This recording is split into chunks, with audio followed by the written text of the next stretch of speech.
پاس کوئی آپشن نہیں ہے. میں پاکستان کے آرمی چیف کو آواز لگانا چاہتا ہوں. میں حکومت کو کیسے آواز لگاؤں؟ 3 سال ہو گئے اس عمران خان کی حکومت, جمہوری سو کالڈ حکومت کو, جس کی ہم نے اتنی سپورٹ کی کہ ہم پی ڈی ایم کے پلیٹ فارم پر جا کر نہیں کھڑے ہوئے, ہم اپوزیشن کی جماعت میں جا کر نہیں کھڑے ہوئے. ہمارے ساتھ زیادتیوں کے باوجود ہم نے عمران خان کی اس حکومت کو 3 سالوں تک سپورٹ کی ہے. لیکن یہ اتنے بدبخت لوگ ہیں, ان کو نہ دوستوں کا پتہ ہے نہ دشمنوں کا پتہ ہے. یہ اتنے بدبخت لوگ ہیں کہ ان کو دشمنوں کی ضرورت نہیں ہے. ہم نے فیصلہ کیا کہ اب ان کے غلط کاموں کی تائید نہیں کریں گے. اب ان کی وجہ سے کراچی پر ظلم ہو رہا ہے, ان کی اقربا پروری کی وجہ سے. جب ایم کیو ایم نے شہر کے مینڈیٹ کو بیچا پیپلز پارٹی کے ہاتھوں, لوگوں نے اپنی ناراضگی کا اظہار کیا, اور 2013 اور 2018 میں ایم کیو ایم کو چھوڑ کر انہوں نے پی ٹی آئی کو انہوں نے ایک موقع دیا. ان کی باتیں, ان کی لفاظیاں سن کر آج اللہ کا شکر ہے کہ لوگوں کو سمجھ میں آ گئی یہ بات. اور این اے 249 کا جو رزلٹ ہے وہ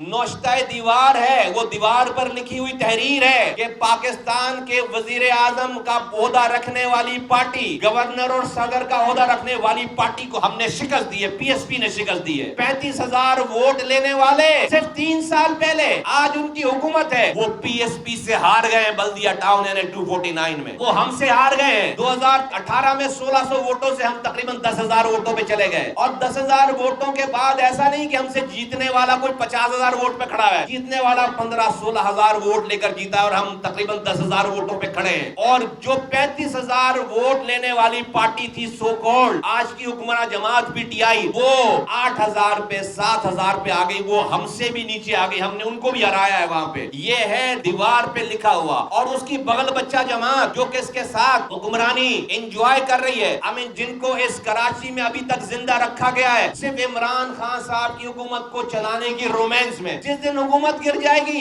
یہ بھی ختم ہو جائیں گے. ان کو منسٹریاں دیکھ کر, 4 سیٹیں دیکھ کر ان کو زندہ رکھا گیا ہے, وہ بھی ہم سے ہار گئے, وہ 6 نمبر پہ آئے ہیں. تو ہم نے دونوں حکمران جماعتوں کو اس کراچی میں این اے 249 میں ہرایا ہے, پی ٹی آئی کو بھی ہرایا ہے اور ایم کیو ایم کو بھی ہرایا. یہ ہے دیوار پہ لکھا ہوا, یہ ہے فیوچر کراچی کا, کہ کراچی ہم 1600 ووٹوں سے تقریباً 10,000 پہ آ گئے, یہ 35,000 سے 8,000 پہ آ گئے, یہ 20,000 سے 4,000 پہ آ گئے. یہ دو جماعتیں اپنی ہر گفتگو میں پی ایس پی کو یہ تانا دیتی تھی کہ پی ایس پی کو لوگ ووٹ نہیں ڈالتے. این اے 249 کے لوگوں نے ان کا یہ غرور گھمنڈ خاک میں ملا دیا. انہوں نے اس لو ٹرن آؤٹ کے باوجود ان سے زیادہ ووٹ ڈال کر پی ایس پی کو ان سے تو جتوایا کم سے کم. یہ پیپلز پارٹی کی جو سیٹ ہے اس پہ کبھی بعد میں بات کریں گے, کوئی مسئلہ نہیں ہے, لیکن کم سے کم یہ جو پی ٹی آئی کا غرور تھا, یہ جو ایم کیو ایم کا غرور تھا, اور یہ جو ہمیں تانے دیتے تھے کہ پی ایس پی کو لوگ ووٹ نہیں دیں گے کراچی کے لوگ, اللہ کا شکر ہے کہ اللہ تعالیٰ نے لوگوں کے دلوں کو پھیرا ہے, ان کے غرور کو خاک میں ملایا ہے, اور ان کے سامنے ہم کسی سے ہارے جیتے, ہم ان سے جیت گئے, ہم پی ٹی آئی سے جیت گئے, ہم ایم کیو ایم سے جیت گئے. ہمارے مورلز کو ہائی کرنے کے لیے یہ بہت, ہم 1600 سے 10,000 پہ آ گئے, یہ 35,000 سے 8,000 پہ آ گئے, یہ 15,000 سے 4,000 پہ آ گئے, اور یہ بقیہ 4,000 اور 6,000 اور 8,000 یہ بھی وقت کے ساتھ ساتھ فارغ ہو جائے گا انشاءاللہ تعالی.